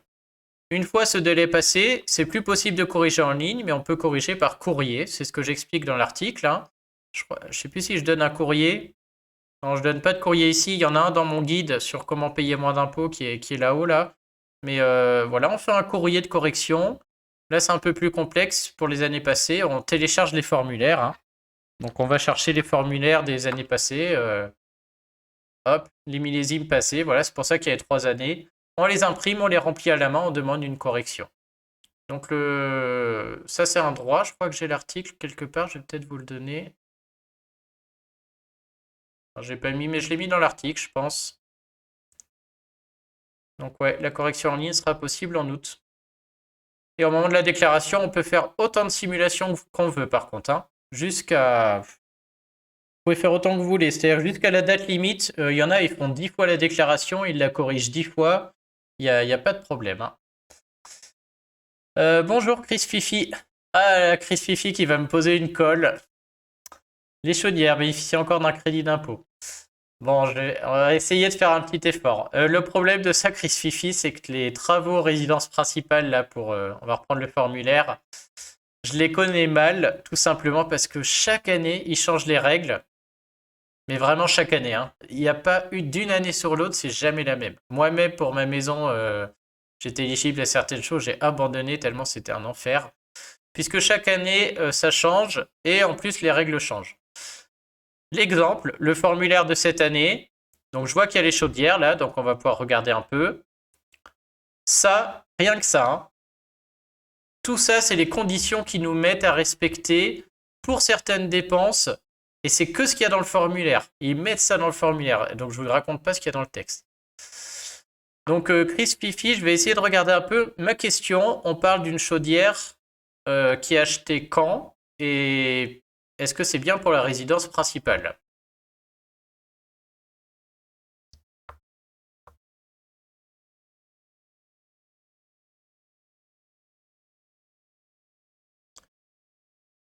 Attends, je vais aller voir un peu. Donc, principal, oui. Et puis, il me faut la date. Est-ce qu'on parle d'une chaudière qui a été achetée en 2021? Auquel cas, on va pouvoir regarder un peu le formulaire. Ou est-ce que c'est une chaudière qui est achetée en 2022? Auquel cas, ça va être la colle de la soirée. Parce que là, je ne sais pas. On pourra regarder rapidement. Il va falloir me préciser le oui, parce que j'ai un petit décalage entre ce que je raconte et le chat. Ah, 2021. Ok. Alors du coup, on va pouvoir chercher un petit peu. On va pouvoir regarder surtout le formulaire déjà. Donc là, on voit clairement que sur les chaudières payées en 2021, il y en a qui sont éligibles au crédit d'impôt clairement, puisque sur le nouveau formulaire, elles sont là. Le premier aspect, c'est qu'en général, ceux qui vendent la chaudière, l'entreprise qui vend la chaudière, pour que vous puissiez avoir le crédit d'impôt, elle doit obtenir un agrément. Et donc, si elle a obtenu cet agrément, je peux vous garantir qu'elle communique dessus et qu'elle vous dit que vous avez droit au crédit d'impôt. Donc, si vous avez acheté une chaudière et que l'entreprise vous a pas prévenu qu'il y avait un crédit d'impôt, il y a quand même de grandes chances que ça rentre pas dans les clous. Après, on va quand même regarder rapidement. Donc, les chaudières, elles sont où? Donc, a priori, travaux réalisés par les propriétaires. Il faut que ce soit une dépense payée en 2021 pour lesquelles un devis a été accepté et un acompte versé en 2019 ou 2020. Donc ça, je pense que c'est une première condition.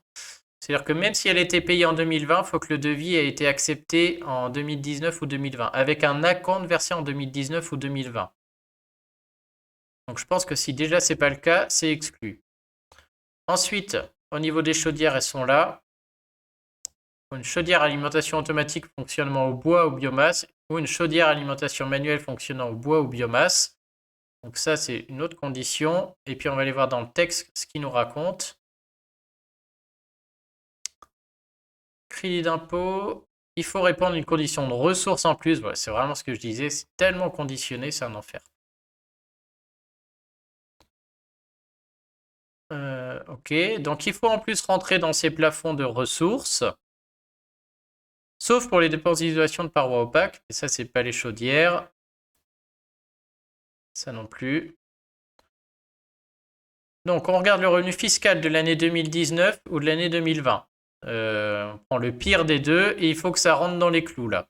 C'est-à-dire qu'en Ile-de-France, selon le nombre de parts, il faut être en dessous de ces seuils pour avoir droit au crédit d'impôt. Ensuite, si on est dans ces seuils, il faut que la dépense ait été payée en 2021 avec un acompte et un devis signé en 2019 ou 2020. Déjà, ça exclut pas mal de monde. Ensuite, il faut que l'entreprise soit titulaire de la qualification RGE. Donc ça, c'est ce que je vous racontais. Je peux vous dire que l'entreprise, si elle a la qualification RGE, elle vous le dit et c'est pour ça que vous pouvez avoir droit au crédit d'impôt.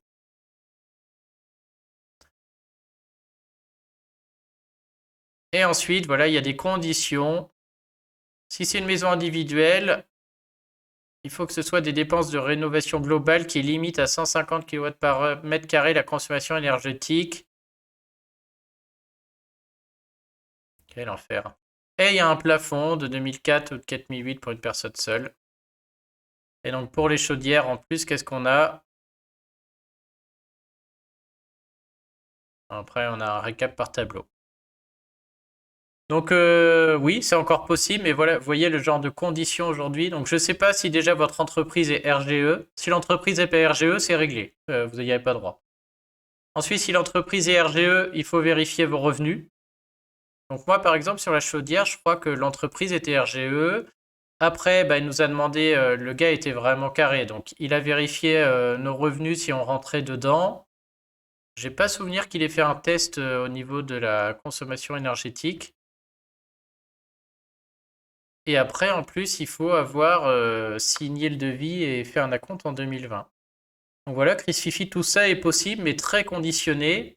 Et les règles pour 2020, c'est-à-dire pour la déclaration de l'an prochain, je ne les connais pas, puisque vous voyez le genre de choses. Ça, c'est juste les chaudières, hein, et ça change pour chaque type de travaux. Donc c'est vrai que moi là-dessus, j'ai rien sur mon site. C'est un sujet sur lequel j'aime pas trop écrire tellement ça change, malheureusement. Et donc, je ne sais pas si ça vous aide. Et on peut regarder hein, mes CITE en 2022.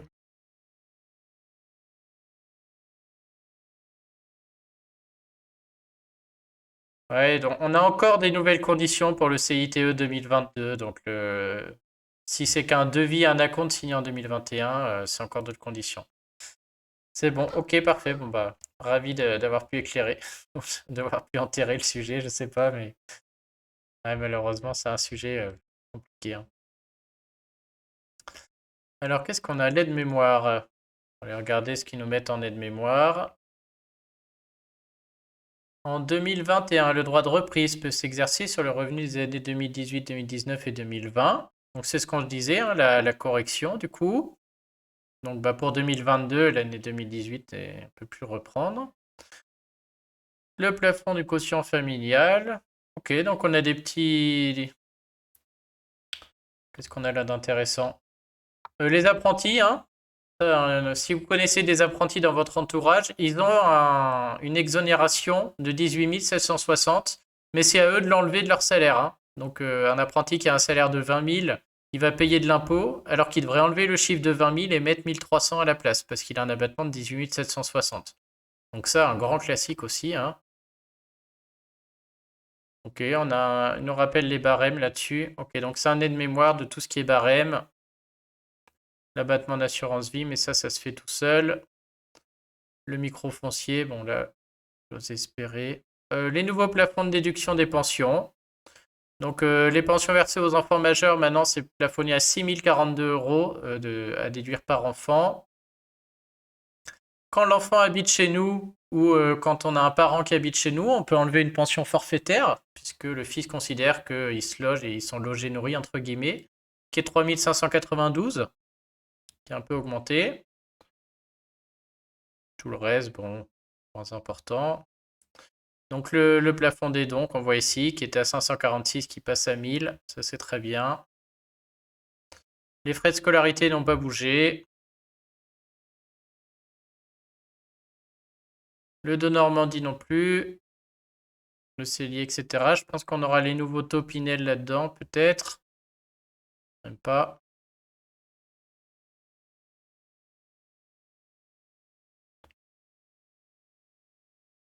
Le crédit d'impôt, donc les 66% de cotisation syndicale. Donc celui-là, c'est un espèce de petit tableau récap avec tout. Ça peut être intéressant hein, pour quand on a voilà, quand on oublie quelque chose ou autre. Je vais passer parce que là, ça m'intéresse pas. Comment souscrire à déclaration, etc. Donc ça, je crois que c'est une rubrique qu'on avait déjà l'an passé. Situation du foyer. J'aimerais bien voir la déclaration des revenus fonciers. Ah, là, on va avoir des choses intéressantes. Ouais, déjà 21h. Oh là là, bah là, je suis pas prêt de manger, je vous le dis. On va aller regarder ça. Ouais, je vais aller regarder ça. Bonjour Sabis, je vais m'arrêter à Sabis, hein. Bonjour Sabis. Alors, qu'est-ce qui se passe? J'aide ma mère qui a une petite retraite en lui versant 200 € par mois. Je ne sais pas si cela est OK pour la déclaration, car aucun plafond n'est indiqué. Ouais, c'est ce qu'on appelle une... C'est vrai que j'ai pas d'article là-dessus. C'est la pension versée à un parent. Vous pouvez vous renseigner. Je crois que la grosse condition, en fait, c'est qu'il faut que le parent soit dans le besoin. Et cette notion de besoin, elle est... ce que j'explique pour les enfants, mais je vais vous dire, c'est pareil pour les parents. Donc l'idée, c'est que si on a un parent qui est dans le besoin et qu'on l'aide, donc là, j'imagine, elle habite pas chez vous, c'est que vous lui donnez de l'argent. Si on l'aide et qu'on lui donne de l'argent, on peut déduire ce qu'on lui verse. De mémoire, il n'y a pas de plafond, je crois, ou il est assez élevé, enfin 2000, le plafond il est supérieur à 2000, 2004, pas de souci. Par contre, pour pouvoir déduire ça, deux choses. Déjà, elle, faut qu'elle l'ajoute dans ses revenus. Donc vous le déduisez, mais elle l'ajoute dans ses revenus dans la case 1AO, pension reçue. Et l'autre condition, pour pas qu'il y ait d'abus, c'est que le fisc autorise ça si et seulement si la personne est dans le besoin. C'est-à-dire qu'elle a besoin d'aide pour se loger, se nourrir, se vêtir. Et donc c'est cette notion de besoin qui est difficile à évaluer. Et bah, je vais vous lire ce que j'ai déjà écrit, parce que je crois que c'est une question qui revient souvent. Du coup, bah oui, est-ce qu'elle est dans le besoin ou pas? Ou est-ce que je vais avoir un redressement et le fisc va me dire qu'elle n'est pas dans le besoin et je ne peux pas déduire. Hop, donc cet aspect important car la déduction est possible si et seulement si. Donc là j'ai mis l'enfant, mais c'est pareil pour le parent. Mince, j'ai perdu mon truc. J'ai voulu zoomer, j'ai tout paumé. Si et seulement si le parent est dans le besoin, le texte en vigueur nous précise la chose suivante. Il faut que le créancier soit dans le besoin, c'est-à-dire démuni de ressources lui assurant des moyens suffisants d'existence. La notion de besoin présente un certain caractère de relativité. Elle dépend de la situation de famille et dans une certaine mesure de sa situation sociale. Autrement dit, c'est très flou. Le fisc se laisse la possibilité d'étudier les situations au cas par cas et de juger si la pension est déductible ou pas. Donc, je ne vais pas me prononcer sur le sujet. C'est-à-dire, c'est à vous de vous positionner et déduire la pension. Si le fisc vient, ce sera à vous de dire, bah, ma mère est dans le besoin, elle a besoin de cette somme pour, voilà, pour vivre et d'autres. Et le contrôleur, s'il a envie d'aller au bout et de faire le redressement, ce sera à lui dire, bah non, je juge qu'elle n'est pas dans le besoin et je refuse la déduction. Et donc, on n'a pas de... Voilà, ça va être jugé selon la situation de chacun, etc. Donc, j'ai envie de dire, si votre mère, elle a 1500 euros de retraite et 3 biens immobiliers, c'est pas la peine. Si elle a une toute petite retraite, qu'elle est locataire, etc., il y a de grandes chances qu'il n'y ait aucun souci. Mais après, voilà, ce n'est que mon analyse à moi et voilà. En cas de contrôle, une négociation va s'engager avec l'inspecteur et il faudra prouver qu'il y a cette notion de besoin. Et puis, ça marche comme ça. Alors, Benji, on ne peut pas donner une pension. Ouais, bah du coup, Sabis, voilà, je ne sais pas. C'est-à-dire que personnellement, je tenterai la déduction parce que, voilà, mais ça n'engage que moi, hein. Donc la petite retraite fait que votre justification peut tenir. Le fait qu'elle soit propriétaire, du coup, fait que le fisc peut venir contre-argumenter. Et je ne sais pas. Peut-être que ça passe sans problème. Je pense que l'important, c'est d'essayer de rester droit dans ses bottes et surtout de faire attention, si vous la déduisez, à ce qu'elle l'ajoute dans ses revenus et de bien garder une trace de toutes ces transactions, quoi. Et ouais, non, Chris Fifi, il n'y a pas de règle, hein. Dans le besoin, c'est un... Voilà, j'ai mis le texte là, dans ce que j'ai lu, c'est de l'appréciation au cas par cas. Et moi, j'ai déjà vu les deux cas, hein. J'ai vu des cas où ça passe, d'autres où ça passe pas du tout. Et voilà, ça va dépendre aussi de avec qui est en face ou pas, quoi. Mais c'est sûr que au RSA, on est sûr que c'est bon, quoi. Benji, on ne peut pas donner une pension à un enfant s'il est dans le foyer fiscal, c'est bien cela. Bah oui, bah tu peux la donner, mais comment dire, tu vas la retirer de tes revenus et tu vas l'ajouter dans les siens. Et comme il est sur ton foyer fiscal, tu vas l'ajouter dans les tiens. Donc ce sera neutre. Donc ouais, non, je t'invite à lire l'article sur l'enfant majeur. Hop, on va le montrer. Rubrique recherche du site, encore une fois à droite. Hop. Je pense que je ferai une vidéo entière, un live entier sur l'enfant majeur, un de ces quatre, parce que ça revient tout le temps, hein.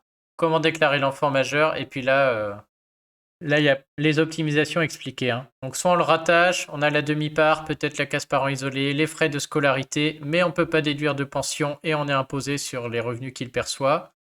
Soit on le sort du foyer fiscal, on perd la demi-part, on perd la casse parent isolé, on perd la réduction d'impôt, mais là on peut déduire une pension et lui la rajoutera dans ses revenus. Et donc il y a le choix à faire là-dessus, quoi.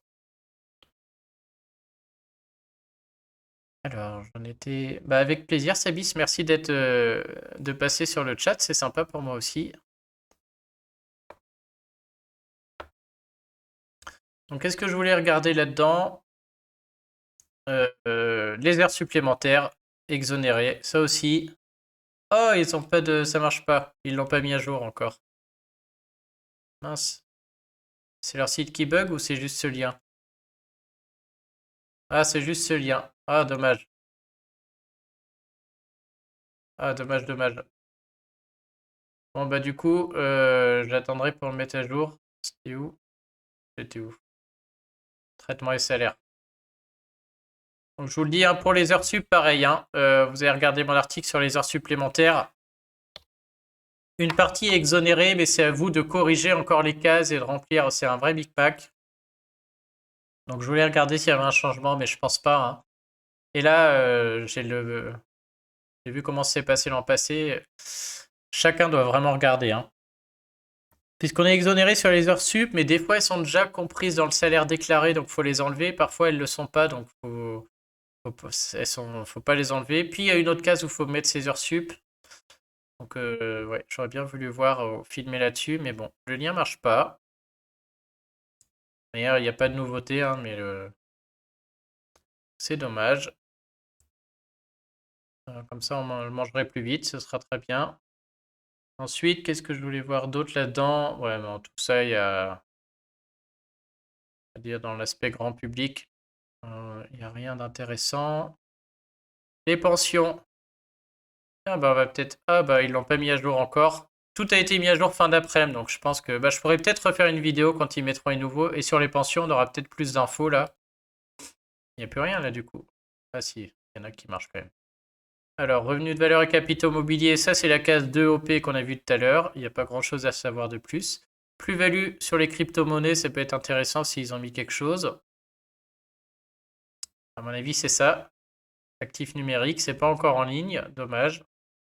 Revenus fonciers, j'aimerais bien voir la déclaration d'impôt des revenus fonciers, elle n'est pas là.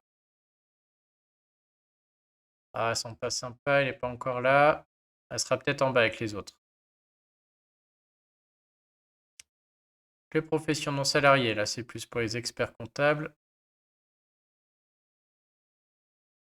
Tout ça on va laisser là. Les réductions et crédits d'impôt. Donc là je pense qu'on a bien fait le tour. Ouais, peut-être plus de précision là sur les chaudières. Ok, bah tout à l'heure la question sur les chaudières là, donc ça vaut le coup d'aller voir ce petit document et je pense que là on a toutes les précisions. J'ai pas envie de me le lire parce que franchement sur la résidence principale, mais là on a tout, hein. Donc il y aura toutes les pièces justificatives à garder. Alors là c'est pour les dons, hein, le document va faire, faut aller chercher, faire une recherche chaudière. Mais la vidéo sur YouTube après, je mettrai le lien vers ces documents. Voilà, et les chaudières sont là en page 22. Et là, il va y avoir tout le détail. Avec les critères exigés par départ. Enfin, voilà, c'est une plaie, ces choses-là. Mais bon, tout est là-dedans. Le Pinel, etc. Là, il y a de la matière. Et j'ai l'impression qu'il n'y a pas encore... Ah, l'histoire du plafonnement global, on a peut-être quelque chose.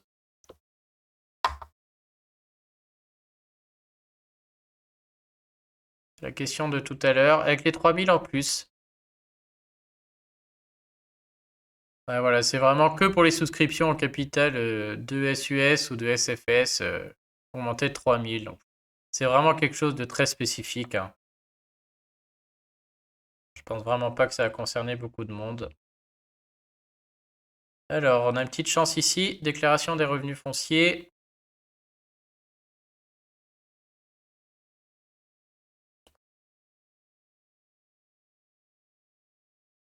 Est-ce que ce serait... Alors, est-ce que c'est le document de l'an passé, celui-là ou pas?